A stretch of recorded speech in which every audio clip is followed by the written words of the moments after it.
You're drowning in the Titanic is going down and you're giving someone a life jacket. You're in the middle of the Arctic, it's freezing cold, but you still take it and you put that on because it's bringing some hope, correct? But I want to go beyond that today. I want to go beyond that little bit of hope, and I want to actually examine this. Because once we start talking about the problem, we can actually try to address it in a serious way. What we see is that there's been a 6% increase since post-COVID in terms of people's emotional stress. They actually measure that. And there's been a 25% increase. What was it? What was a specific type of test? I actually wrote it down. Let me just share with you. There's been a 25% increase in depression and anxiety post-COVID. Now we're going to try to get all of this information together. And the reason I'm giving you this data that there's been a 25%, because I want you to think like, isn't that indicative enough for us to kind of explore some other technology? And on their list, they have things like yoga, meditation, mindfulness, Tai Chi, but they're all presented as just physical activities to do. Like it says, you could go for a run, you could walk in nature, or you could do yoga, or you could do Tai Chi. So it's kind of like compared in that sense as a physical activity, which is great. So before I go into the second part of my discussion with you, I want to try and explain a little bit of a yoga perspective.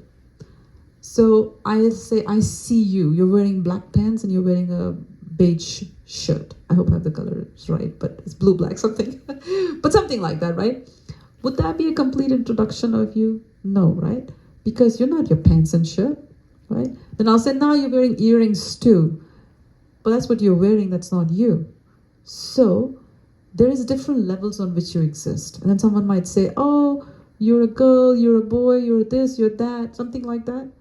But you'll say, no, there's more to me than that, right? So there's more to us than meets the eye. So the Bhagavad Gita explains that people, we are living entities, we exist on 3 levels. Our life exists on 3 levels, 3 planes of existence, okay? The first plane of our existence is the physical plane of existence, that which meets the eye. You know, body is there, hair is there, skin is there, teeth is there, arms are there, legs are there. We have 5 senses, and we have 5 knowledge acquiring senses and 5 working senses. Like eyes are an example of knowledge acquiring senses. They gain knowledge about the environment. You'll see this room is bright, it's dark, you're getting information and it's going in. But then there's working senses, like the legs are working senses. They work. Okay? So there's working senses, there's knowledge acquiring senses through which you move in this world. Acquiring things, getting things. So that's the physical plane of existence. Clear on that? Physical plane? If you just look at this plane, then you have to think about how do you eat? Are you healthy? Are you sleeping? Those things are related to the physical plane of existence. Make sense? The second level of existence, can anyone guess what that is? Mental. Mental. Very good. Good answer. The subtle level of existence. Not exactly mental, subtle level of existence. The subtle level means 3 things. Mind, intelligence, and ego. That's the subtle body. There's a gross body, we've talked about the physical level of existence, but there is a subtle body. Actually, the physical body is the same material as this piece of wood. It's the same matter. You don't really experience the world through the physical body. Actually, it's in the subtle body you're experiencing a lot of things. In the mind, intelligence, and the ego, the subtle. They say material existence is lived in your mind. Your mind's messed up, the body can be completely good, but the mind won't let you enjoy anything. Which is stress problem is coming, a lot of that. But mind, intelligence, and ego, that's the subtle plane of existence. What is the mind? I want this, I want that, I want this, I want that. It's like flickering all the time. That's the nature of the mind. And what are the activities of the mind?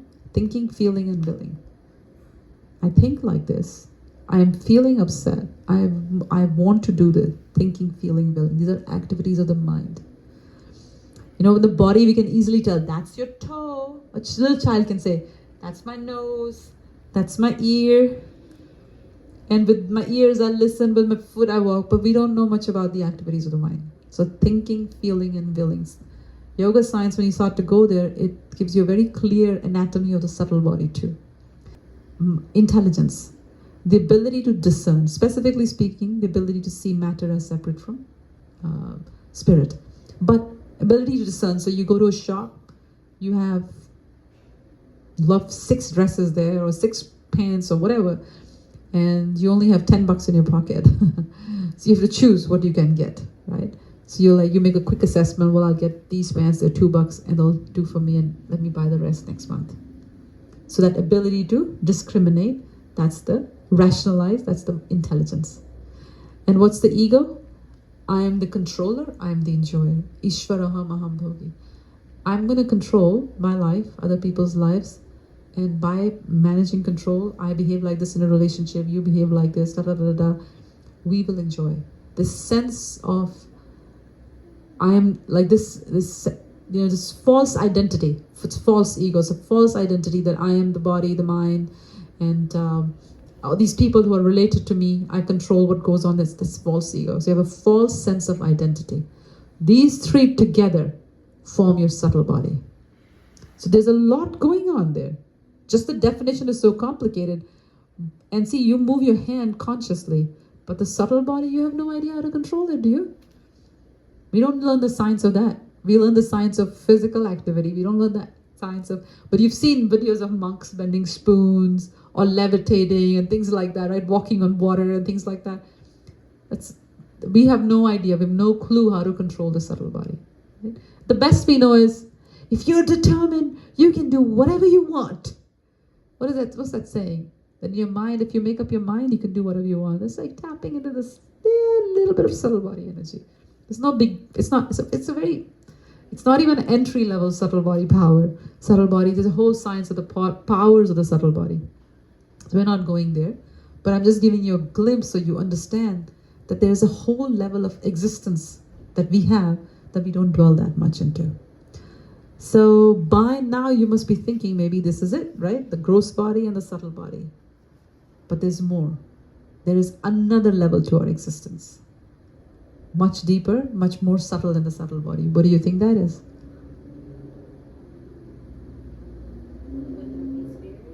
Yeah, good guess. Yeah. The soul, the spiritual level, the soul level of existence, the spiritual level of existence. The spirit or the soul has nothing to do with the gross or the subtle body. It's just being carried. It's like you sit in your car, like the Waymo, it drives itself. So you sit in a car, the car is driving here, there, everywhere, but you're not the car, right? You're a person. If the car crashes, doesn't mean you're dead. It's the car that has crashed. Doesn't mean that you cannot get another car. So you and the car are different. Similarly, the soul and the subtle and the gross body are completely different.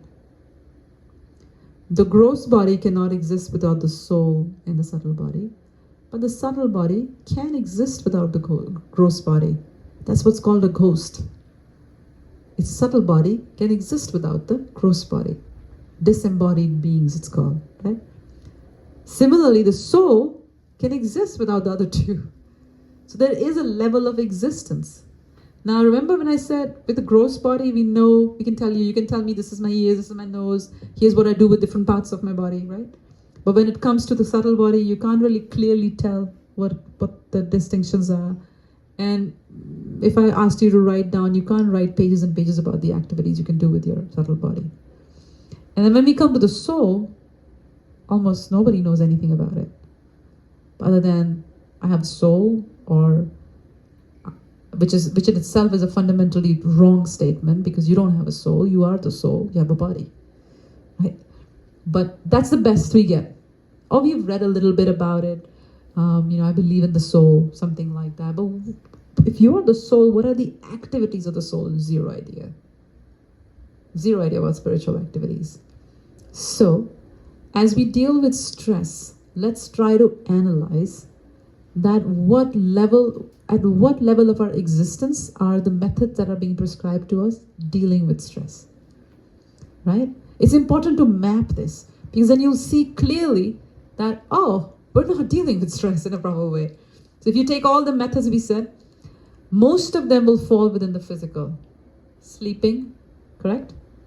Eating healthy, walking in nature, doing some, literally the websites for CDC and everything was saying, take a ball and squeeze it, like things like that. You know, some exercises were being recommended. I don't know which exact one of these, but one of those.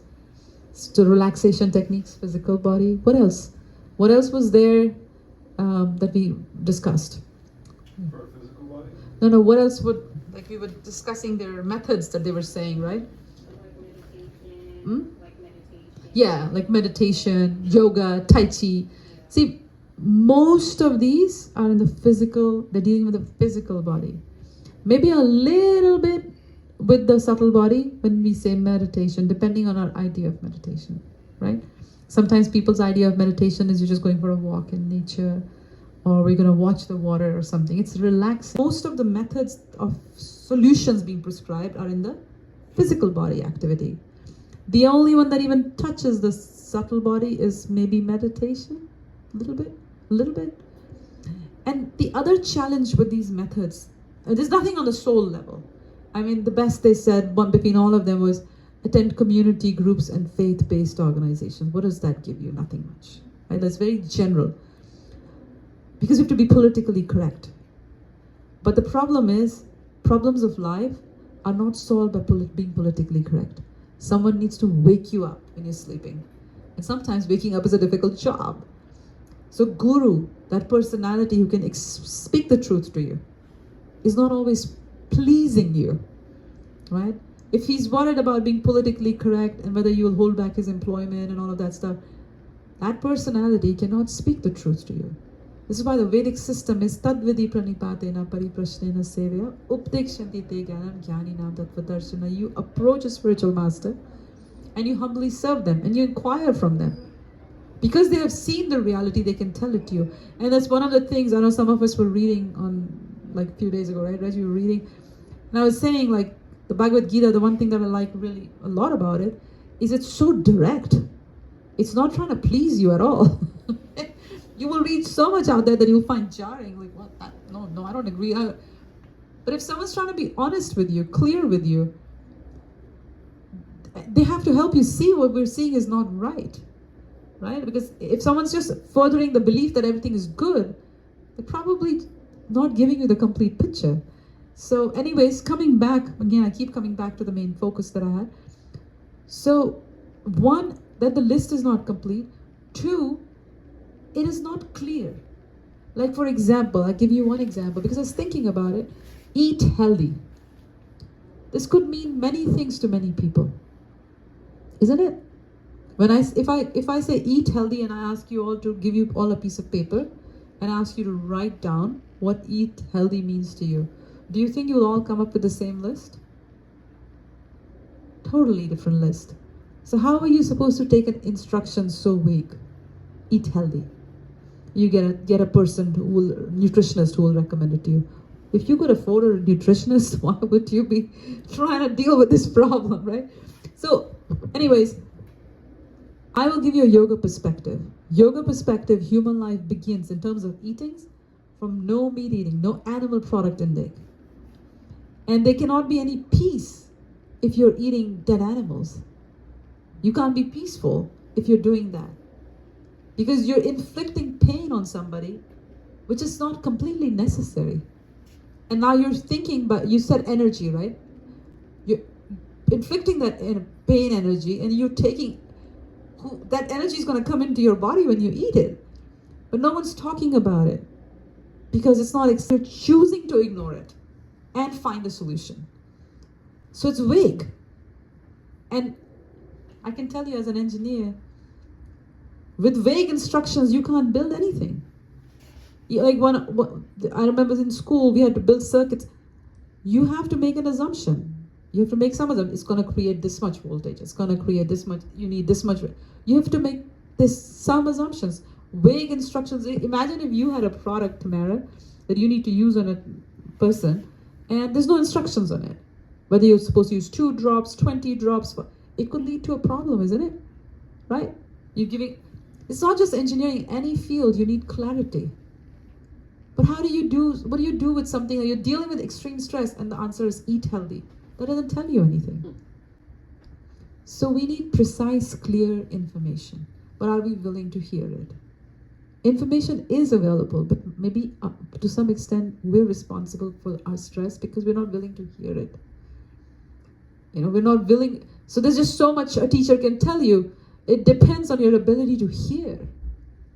Sometimes people get very agitated if you're too straightforward. But you see what I'm saying? It's like there is our part in this too.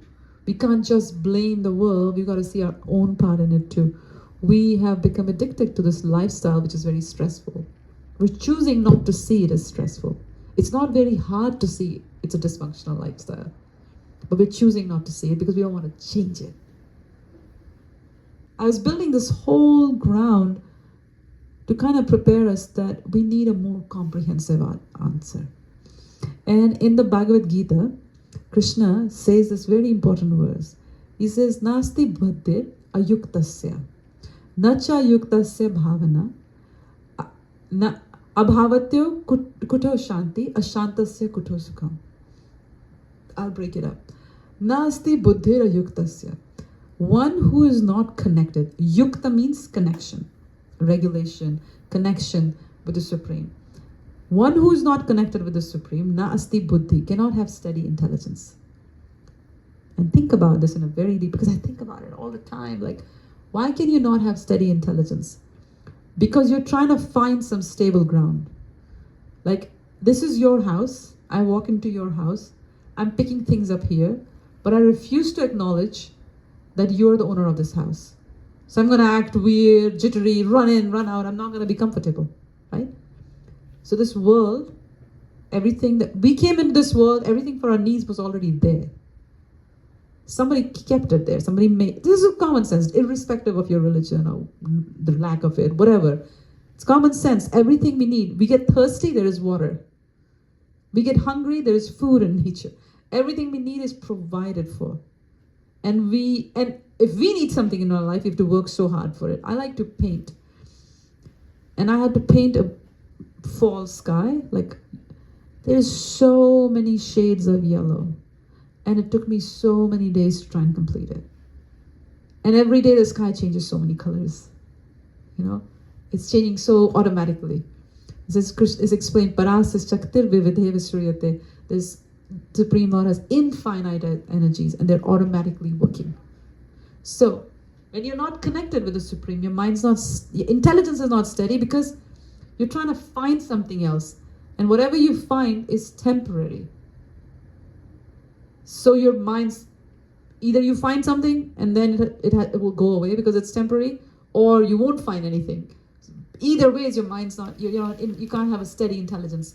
Today your philosophy is, it's okay. Like when I was 16, I want to be cool. When I'm 26, I want to be rich.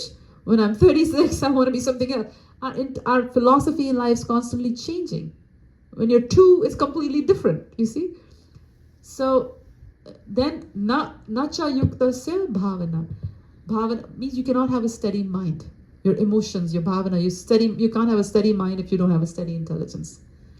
Because remember, intelligence is discerning things. So if you're not able to discern, take a decision about anything, you can't have a steady mind. And what happens when you don't have a steady mind? You're tormented. And then it says, abhavatyo kuto shanti. Shanti means peace. You cannot have shanti or peace if you don't have steady mind and steady intelligence. And what happens? Ashantasya kuto sukham. The one who is not peaceful, ashantasya, can never be happy. Kuto sukham. There's no happiness for that person. So this problem of stress is actually nature's way of telling us that our life's on the wrong track. And we should be thankful and grateful for that because it makes you think about what's the right thing to do. If you want to be happy, you have to first deal with how to be peaceful. We're trying to buy things to be happy, but we haven't dealt with the core problem, disconnection. A disconnection which brings dissatisfaction. You see what's going on? And then Krishna goes on to explain a few chapters down in the Bhagavad Gita. He says, what is the formula? What is the formula for having Like, what is the beginning of even managing stress in human life? Like, what's just, and he says, Yukta ahara viharascha, Yukta chetasa karmana. You have to be regulated in your life. Yukta ahara viharascha, meaning you're eating, one who eats too much, eats too little. One who, your activities have to be regulated. And then it says, Yukta swap, what is it? Yukta swapna bodhasya. You have to be regulated in your habits of sleeping and waking up. How many people have that? Thanks to internet. Nobody. Yukta swapna vibodhas. And then the last one is yogo bhavati. That's how you can be a yogi. You have to be regulated in your eating, sleeping, things. If you're not regular, this is the beginning of human life. Beginning. It's not spiritual yet. We've not gone to the spiritual term. But to live a peaceful life, we have to be regulated. How do we become regulated is the first question a human being asks. And it's not because you're on robotic. We've just marketed this idea to people that do what feels right. But when you're regulated, positively regulated in activities of eating, sleeping, things like that, then you start to see some stability, some peace, some solution to your stress and things like that. Without regulation, you can't even begin the process. And we will read together from the Bhagavad Gita. I picked 3 verses, which actually give you a very comprehensive solution for a stress-free life. Austerity, and Krishna explains austerity of body, austerity of mind, and austerity of speech. How through these 3 different levels, when we regulate our activities, and I think there will be something nice to take back with you, like something good to kind of look at and think about it when you go home, because you can really simplify your life and clarify things for yourself, and also purify your existence. All these 3 things can be done if you have proper knowledge. And in this world, gravity rules. It's easy to fall down. And understand this, because you guys were saying it philosophical. See, philosophy without religion is speculation. And religion without philosophy is fanaticism. So when it's not just a Western thing, everyone's greedy. And greed can be marketed in different ways. That's why you have education. The role of the education is to educate you about higher law. But where is the education? In India or in the West, where is the education about controlling your mind and senses? Nowhere. I've never found just one place for all of it. No, nowhere. It's not there. That's why we are suffering. We're suffering because of lack of clarity on these things.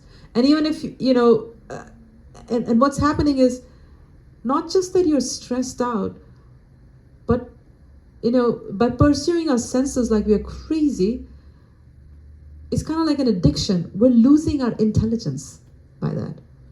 It may be hard for you to kind of completely conceive it, but actually if you observe carefully, you can come to that conclusion that actually, in this age, Kali Yuga, the intelligence goes down day by day. Every day the intelligence is coming down. Ability to understand things is going down. You may see it like in so many ways, but if you're careful, if you're looking for it, you'll see it.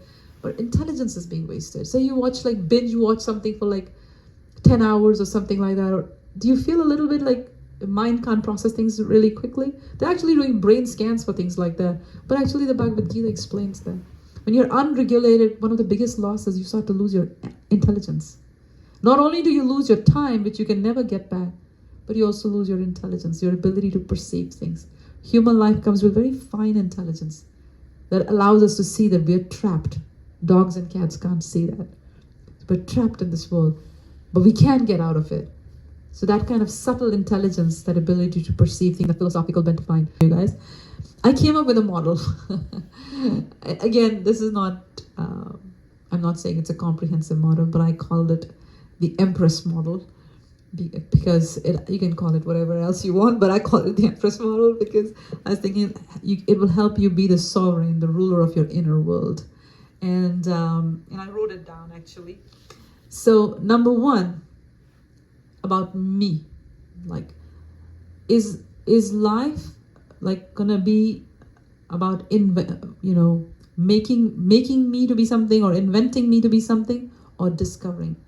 So finding me, is it a journey, or is it a journey of invention, or is it a journey of discovery?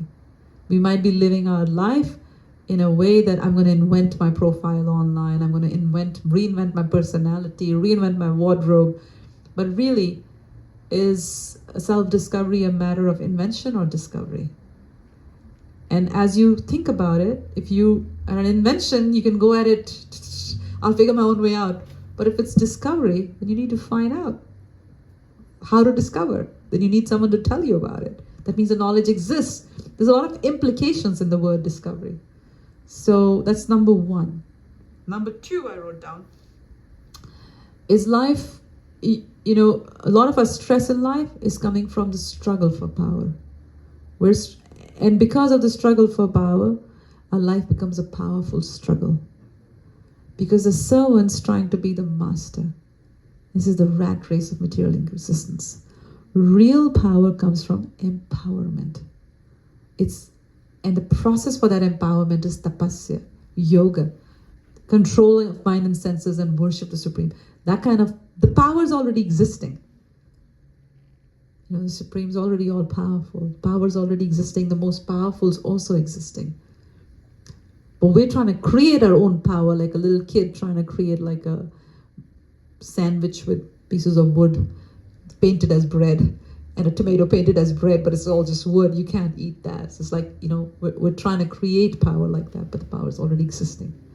Number three, I wrote down, we spend all our energy fighting for what is right. I was wronged. I'm going to fight for what is right, right? How many times have you done that in your life? Maybe with your parents, with your friends, with the community, whatever, government, this, that, and the other. Fight for what is right. But it is way more productive if you can, instead of fighting for what is right, you find out what is right. Right? Finding out what is right is way more powerful than fighting for what is right. Because when you know what is right, and what is right will naturally flow. You don't have to fight for it anymore. What's taken away from you actually was never yours, and was never you. It was something you thought was you, something you attributed to yourself. But what is you cannot be taken away. So instead of fighting for the rights, find out what is right. And then, number four, instead of living a life where you're simply making ends meet, right?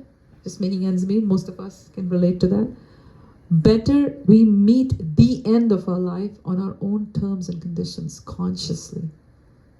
Which is what yoga is really helpful for. Not that you hide from death by all kind of entertainment and all kind of this, that, and the other.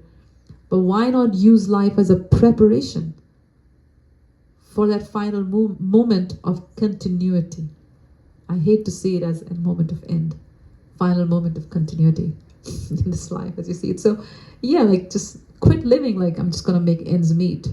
Prepare to meet the end in a very graceful way, in a very knowledgeable way. Like the cat carries the mouse in its mouth, and the mouse is miserable because it knows it's going to face death. But the cat carries a kitten in the same mouth, and the kitten's purring and enjoying. So the mouth's the same, the experience is different because the relationship is different. Because of our lack of relationship with the Supreme, because of our lack of relationship with our own inner self, we are dreading like the mouse. But if we change our knowledge, if we clarify things for ourselves, we can change our experience. And instead of living a life where you must find your passion, right? You've definitely felt that pressure in your life. Find your passion, find your purpose. Instead of a life of finding your passion, try to live a life where you can control and master your passion. Passion can, the energy, the mode of passion can completely ruin us in terms of taking us off track. Even a dog can run after a bone. What's so great if all we do is pursue our passion? Power of human life is that we can control our passions. In animal species, nature regulates their ability to have sex, for example. In human species, it's no such nature-based control. There is an ability to control yourself. That's That's the yoga way. Control your passion, not fire your passion, find your passion. If you don't find your passion, your life is wasted. How do you know? How do you know? What happened to all those people who found their passion? Are they living successful lives? Are they even alive? What did they do after the... You just find... We don't have depth of knowledge, we just have surface level. And the last one I wrote down was, instead of relieving stress, why not relive our life on a different mantra? Because we have enough things staring us in our face, telling us life's on the wrong track. All these stress stats are telling us that. So a genuine teacher, or a genuine friend even, not just a teacher, genuine friend will give you advice backed up by scripture, backed up by, and don't take it in a dogmatic sense, but scripture could be any scripture that talks about how to love the Supreme. But if you're not backing up what you're saying on some grounded teachers and their experience, you're just throwing your mind vomit on someone. And what's the value of that? It's my opinion against you. Remember, you were asking the question like, do what you want. This is a global pandemic. Do what you want. And whatever you think, there was a conversation, Socrates' famous conversation. I was going to do a little video on that one. But I can't remember the name of the other philosopher he was talking to. He said, everyone's got, each one has their own truth. You know, and Socrates was kind of like pushing at this point that if everyone's got, he clearly said this is not true. If everyone's got that truth, then my truth is that your truth is nonsense. And it makes us, and Socrates' point was there's an absolute truth. We can't just live in a world where everyone's got their own truth. Meanwhile, everyone's going to die and become old and be gone. It's so pointless. That's why everyone's suffering from meaninglessness. Universal laws. Huh? Universal laws. Yeah. So he pointed in that direction. So we have to be able to back up what we are saying. There isn't, it's just not, we're cheating ourselves by saying there's no scripture, there's no truth, there's no supreme, nothing. It's just me and I have to create my meaning and invent my meaning. It's artificial pressure we're putting on ourselves. What he said, that the moment you, what was that line? The moment you think of sense gratification, you're dissatisfied. Yeah, this is what I was saying. Instead of fueling your passion, control your passion, because it's an idea that has been sold to you that sense gratification will bring you satisfaction. But where is the example of where someone's had sense gratification and they're satisfied with it and they're like peaceful? There's no example like that. It's an idea, it's a concept. That's why I'm saying my opinion doesn't matter. Because I have an idea. Like for a long time in universities, they taught if you let the rich become rich, it was an economic theory. The rich become rich, then they will start giving charity. And soon they found out that it's not working. You know, the rich become rich and they become more rich and they become more rich and they're not satisfied with it. And now you have a society where like more than 95% of the wealth is held by like 1 or 2% of the people, right? So the theory didn't work. So even with great philosophers and thinkers, like when I was in school, I'll end on this note and we can have dinner and talk more, is that when I was in school, we went through entire like high school, and we were taught, not high school, middle school, we were taught that, you know, electron is the smallest particle of matter.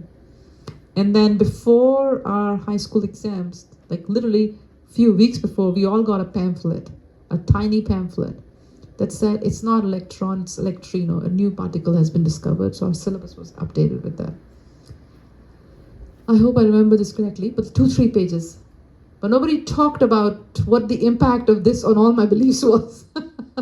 It just changed, you see? But that's the nature. This is the nature of temporary knowledge. It's based on what you know, based on what I know now, this is the best course of action. But what if you don't know enough and you're giving me the wrong advice about the best course of action? And because of your wrong advice, I end up wasting my human life and back down into the insect species or something like that. So it's very important as human beings to hear from the right source. As important as it is to speak, is to hear from the right source. And that's actually our primary responsibilities. If you want to manage stress, change who you hear from. Expose yourself to different things to hear about. Because everywhere you go, no matter what you do, you stretch or you don't stretch, you're hearing about gratify your senses, invent yourself, define your purpose. These are just sold concepts. Your purpose exists before you were even born. You don't have to define these things. This is there. You can discover it. So I'll pause there. I want to do a quick time check because I want to make sure there's dinner for everyone too. 8:10. I think we should bring dinner and talk more about that. Is that okay? I have tons of dinner. I have a lot of dinner for everybody, and we can do Q&A over dinner. Is that okay? Yeah. Huh? Wonderful. If